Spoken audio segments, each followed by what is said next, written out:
Hello नमस्कार दोस्तों, मैं हूं राजीव और आप देख रहे हैं इस वक्त झारखंड अपडेट। दोस्तों चलिए शुरू करते हैं आज के करंट अफेयर्स के इस सेशन को।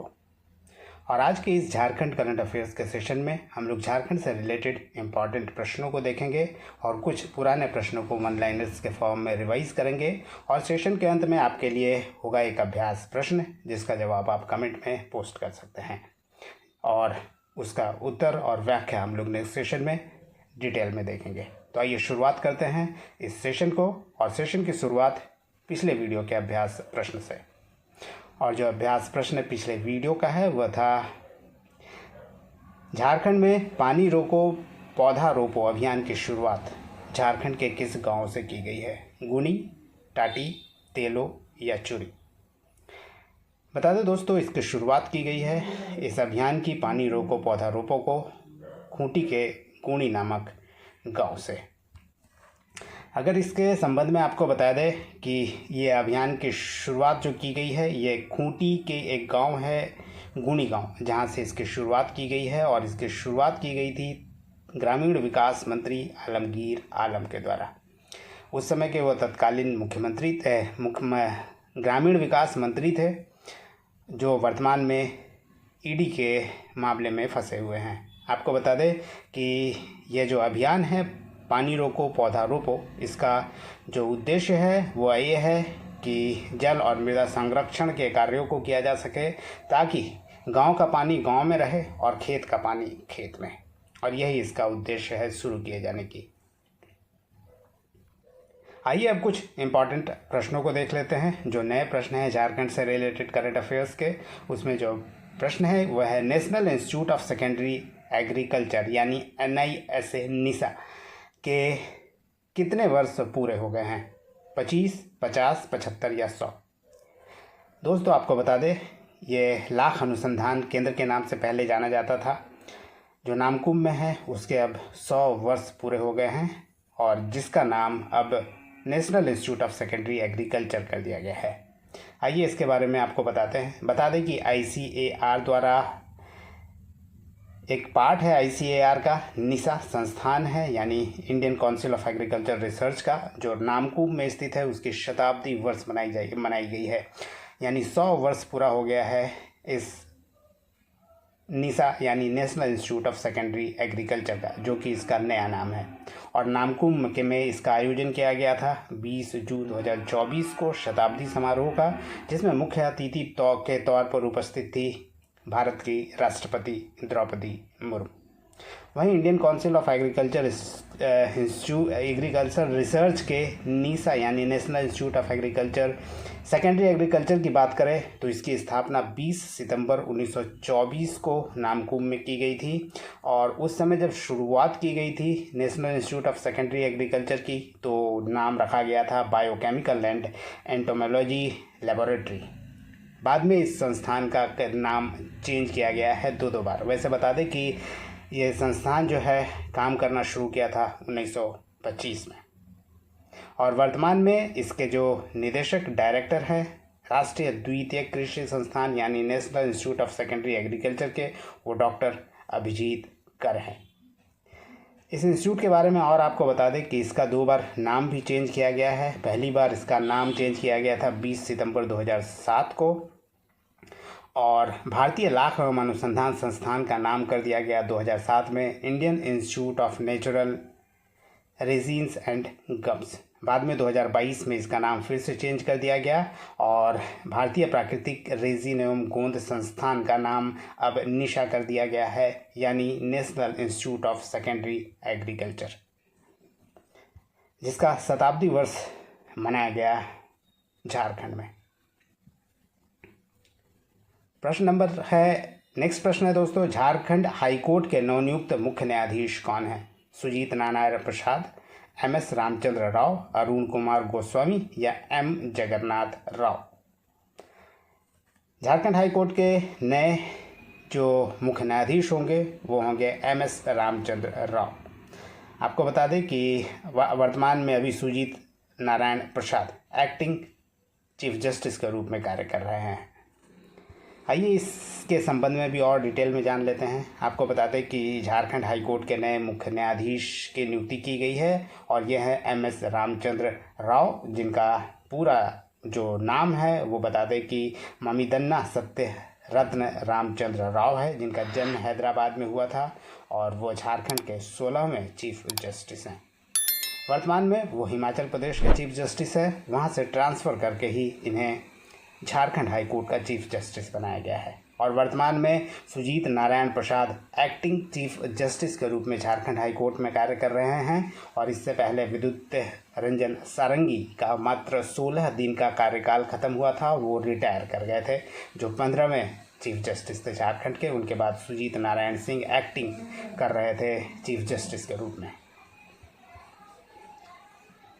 अगला प्रश्न है, 9वीं स्टेट थांगटा चैंपियनशिप में कौन सा जिला चैंपियन बना? धनबाद, पलामू, दुमका या बोकारो? दोस्तों आपको बता दें कि इसका सही उत्तर है ऑप्शन ए यानी धनबाद। थांगटा चैंपियनशिप यानी राजकीय थांगटा चैंपियनशिप में ये विजेता रहा है यानी चैंपियन रहा है। आपको बता दें कि थांगटा झारखंड के थांगटा संघ के तत्वावधान में दुमका के कन्वेंशन सेंटर में इसका आयोजन किया गया था। 2 दिनों तक इसका आयोजन किया गया ये 9वां स्टेट थांगटा चैंपियनशिप था, जिसमें विनर रहा धनबाद, जबकि रनर अप रहा पलामू और तीसरे स्थान पर रहा, यानी सेकंड रनर अप की बात करें दोस्तों तो सेकंड रनर अप रहा है दुमका। और वर्तमान में इस एसोसिएशन के अध्यक्ष की बात करें, जो कि झारखंड थांगटा एसोसिएशन है, उसके अध्यक्ष हैं रंजीत केशरी। चलिए अब देखते हैं अगले प्रश्न को। नाबार्ड इन झारखंड नामक पुस्तक का विमोचन किया गया है हाल ही में, यह किसके द्वारा किया गया? मैनेजिंग डायरेक्टर MD यानी मैनेजिंग डायरेक्टर नाबार्ड के द्वारा, या झारखंड के गवर्नर के द्वारा, मुख्यमंत्री के द्वारा या प्रधानमंत्री के द्वारा? दोस्तों इस पुस्तक का हाल ही में विमोचन किया गया और यह जो विमोचन किया गया है झारखंड के मुख्यमंत्री के द्वारा किया गया है। नाबार्ड, जिसका फुल फॉर्म की दोस्तों बात करें तो national bank for agriculture and rural development है, उसी नाम से पुस्तक भी है नाबार्ड इन झारखंड। इस पुस्तक का विमोचन झारखंड के 13वें मुख्यमंत्री हेमंत सोरेन के द्वारा किया गया है। आपको बता दें जो वित्तीय वर्ष 2023-24 था, इसके संबंध में ही ये पुस्तक है और नाबार्ड द्वारा राज्य में जो किया गया विकास कार्य है उसका पूर्ण ब्यौरा इसमें दिया गया है। आपको बता दें कि नाबार्ड जो कि राष्ट्रीय कृषि और ग्रामीण विकास बैंक की तरह बैंक है, जो राज्य के ग्रामीण जो बेसिक संरचना है, आधारभूत संरचना, उसके विकास के लिए कार्य करता है।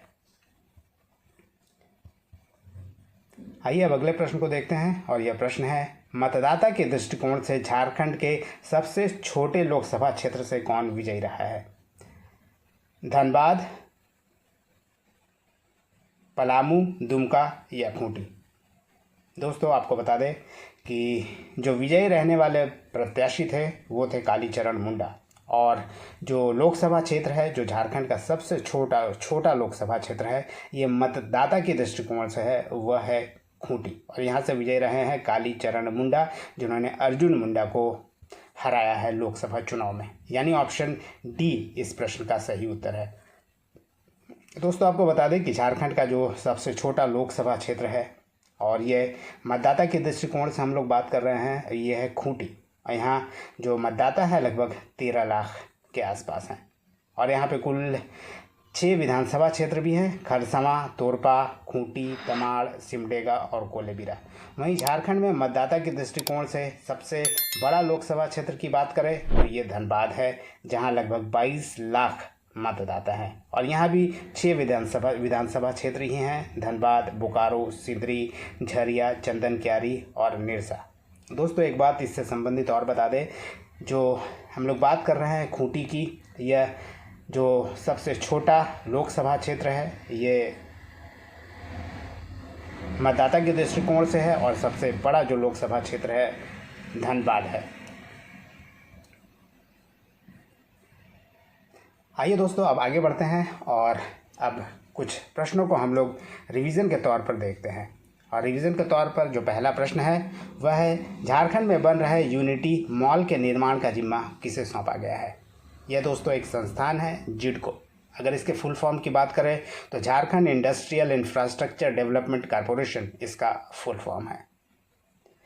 दूसरा प्रश्न है झारखंड का कौन सा जिला पेट्रोलियम खनन पट्टा देने वाला देश का दूसरा जिला बन गया है। इसका उत्तर है बोकारो। और जो पहला राज्य है वह है असम, और असम के ही एक जिले में पहली बार पेट्रोलियम खनन पट्टा दिया गया था।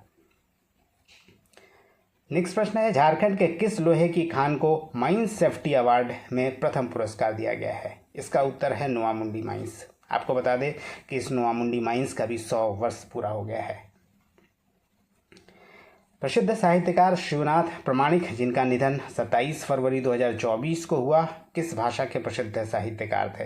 ये दोस्तों एक प्रसिद्ध खोरठा के साहित्यकार थे। आपको बता दें कि खोरठा को स्थापित करने और विकसित करने के लिए इन्हें जाना जाता है और जिनका निधन हो गया था। इनकी एक जो सबसे प्रसिद्ध पुस्तक है जो सिविल सेवा की तैयारी करने वालों के लिए काफ़ी महत्वपूर्ण हो जाता है, वह पुस्तक है खोरठा लोक साहित्य, जो शिवनाथ प्रमाणिक द्वारा लिखित पुस्तक है।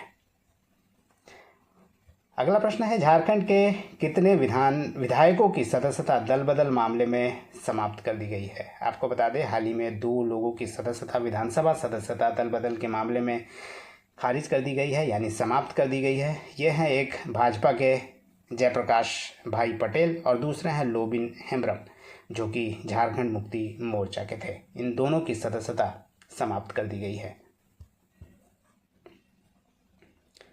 अगला प्रश्न है झारखंड के नए पुलिस महानिदेशक का प्रभार यानी डीजीपी का प्रभार किसे दिया गया है। यह है दोस्तों अनुराग गुप्ता। आपको बता दें कि अनुराग गुप्ता को अजय कुमार की जगह यानी अजय कुमार सिंह की जगह नया पुलिस महानिदेशक बनाया गया है। 6th हॉकी इंडिया पुरस्कार 2023 का upcoming player of the year hockey India Anshuta Lakra पुरस्कार किसे दिया गया है। यह है दीपिका सोरेंग। आपको बता दें कि 21 वर्ष से कम उम्र के लोगों को हॉकी इंडिया के द्वारा यह पुरस्कार दिया जाता है प्रति वर्ष, और यह पुरस्कार दिया गया है इस वर्ष दीपिका सोरेन को। इसके लिए 10 लाख रुपए से भी उन्हें सम्मानित किया गया। वहीं आपको बता दें कि हॉकी इंडिया का जो पुरस्कार दिया गया है इसमें सर्वश्रेष्ठ महिला खिलाड़ी का पुरस्कार झारखंड के ही सलीमा टेटे को दिया गया है और 25 लाख रुपए से भी सम्मानित किया गया। नेक्स्ट प्रश्न है झारखंड को स्पार्क अवार्ड 2023-24 में किस कैटेगरी के तहत राष्ट्रीय स्तर पर द्वितीय पुरस्कार प्रदान किया गया है। दोस्तों जिस कैटेगरी के तहत स्पार्क अवार्ड दिया गया है झारखंड को, यह अवार्ड है बेस्ट सोशल इंफ्रास्ट्रक्चर कैटेगरी में यह दिया गया है। आपको बता दें कि ये जो पुरस्कार दिया गया है यह दूसरा पुरस्कार है जो झारखंड राज्य को दिया गया है। झारखंड के किस विश्वविद्यालय में 2 दिवसीय ग्लोबल हेरिटेज कॉन्क्लेव का आयोजन किया गया था। यह विश्वविद्यालय है रांची का DSPMU, जिसका पूरा नाम डॉक्टर श्यामा प्रसाद मुखर्जी यूनिवर्सिटी है, जिसकी स्थापना 2017 में की गई थी। आपको बता दें जो रांची कॉलेज था उसे ही DSPMU बना दिया गया है, यानी डॉक्टर श्यामा प्रसाद मुखर्जी यूनिवर्सिटी बना दिया गया है। और इस जो ग्लोबल हेरिटेज कॉन्क्लेव था, अगर इसके टॉपिक की बात करें जिसका मुख्य विषय था वो भी ध्यान रखिएगा ट्राइबल हेरिटेज यानी जनजातीय धरोहर इस ग्लोबल हेरिटेज कॉन्क्लेव का मुख्य विषय था। मोनाश यूनिवर्सिटी ऑस्ट्रेलिया के एक हालिया रिसर्च के अनुसार झारखंड के किस क्षेत्र में दुनिया का सबसे पहला और सबसे गर्म समुद्र तट होने की बात सामने आई है। यह है दोस्तों सिंहभूम का वो एरिया है जहां एक रिसर्च से पता चला है कि दुनिया का सबसे पहला और सबसे गर्म समुद्र तट इसी क्षेत्र में हुआ करता था, यानी क्रेटन्स की उत्पत्ति सबसे पहले सिंहभूम क्षेत्र में ही की गई थी। क्रेटन्स का अर्थ है दोस्तों महाद्वीप, यानी महाद्वीप की जो संरचना की गई थी ऐसे रिसर्च में सामने आया है कि इसी क्षेत्र में किया गया था, इसी क्षेत्र में हुआ था। आइए कुछ और प्रश्नों को देख लेते हैं। रांची के धुरवा में टाटा द्वारा 5 स्टार ताज होटल का निर्माण किया जाएगा और इस एग्रीमेंट के तहत टाटा को लीज रेंट भी देना होगा झारखंड सरकार को, और यह लीज रेंट झारखंड सरकार को कितना प्राप्त होगा। बता दें कि 3.10% यानी 3.1% जो लीज रेंट के तहत टाटा को झारखंड को देना पड़ेगा। और रांची में 5 स्टार होटल ताज होटल के नाम से बनाया जा रहा है झारखंड में। झारखंड के रामगढ़ से नाता रखने वाले कौन से एथलीट ओलंपिक गेम्स 2024 में दिल्ली का प्रतिनिधित्व कर रहे थे। बता दें ये हैं विकास सिंह, जो कि एक रेस वॉकर है, यानी रेस वॉकिंग के क्षेत्र में वो प्रतिनिधि कर रहे थे भारत का। पहले वो झारखंड में रहा करते थे शुरुआती दिनों में रामगढ़ ज़िले में, वहीं से उन्होंने अपनी स्पोर्ट्स कैरियर शुरू की थी और वे ओलंपिक गेम्स 2024 में पार्टिसिपेट कर रहे थे। झारखंड से कितने एथलीट पेरिस ओलंपिक 2024 के लिए भारत का प्रतिनिधित्व कर रहे थे। आपको बता दें कि ऐसे दो हैं, दोनों ही एथलीट जो है वो आर्चरी से संबंधित है। एक तो प्रसिद्ध आर्चर दीपिका कुमारी और दूसरी है अंकिता भगत। और दीपिका कुमारी जैसा कि पता होगा 4थी बार ओलंपिक में पार्टिसिपेट कर रही थी। झारखंड के किस नगर निगम को केंद्रीय आवासन एवं शहरी कार्य मंत्रालय द्वारा प्रेस अवार्ड से सम्मानित किया गया। यह दोस्तों मेदिनीनगर नगर निगम है और मेदिनीनगर निगम को जो पुरस्कृत किया गया है यह पीएम स्वनिधि योजना के तहत उत्कृष्ट कार्य करने के लिए दिया गया है। झारखंड का जीरो क्राइम रेट वाला गांव कौन है जो पिछले दिनों काफ़ी चर्चा में रहा था। आपको बता दें यह गांव है चेटर गांव और यह रामगढ़ जिला का एक गांव है जहां पे आज तक आज़ादी के बाद से कोई भी क्राइम जो है रिपोर्ट नहीं किया गया है थाने में। जबकि आपको बता दें कि हर धर्म के लोग इस ज़िले में रहते हैं और हर घर में कोई ना कोई हाईली एजुकेटेड व्यक्ति है यहाँ पे, और जो भी समस्याएं होती है वह समस्या पंचायत स्तर पर ही सुलझा ली जाती है। यही कारण है कि यह जीरो क्राइम रेट वाला गांव बन गया है झारखंड का, जो काफ़ी चर्चा में रहा था पिछले दिनों। तो ये था दोस्तों आज का सेशन, उम्मीद करता हूँ पसंद आया होगा। और अंत में जाते जाते आपके लिए एक अभ्यास प्रश्न है जिसका जवाब आप पोस्ट कर सकते हैं कमेंट में। और यह प्रश्न है, झारखंड में गायों के संरक्षण के लिए किस योजना को झारखंड सरकार के द्वारा मंजूरी दी गई है। ऑप्शन ए तुम्हारी गौ माता तुम्हारा दायित्व, ऑप्शन बी हमारी गौ माता तुम्हारा दायित्व, ऑप्शन सी तुम्हारी गौ माता हमारा दायित्व, ऑप्शन डी हमारी गौ माता हमारा दायित्व। तो ये था दोस्तों सेशन, उम्मीद करता हूँ पसंद आया होगा। धन्यवाद, फिर मिलते हैं नेक्स्ट सेशन में। तब तक देखते रहिए, जुड़े रहिए झारखंड अपडेट के साथ। धन्यवाद।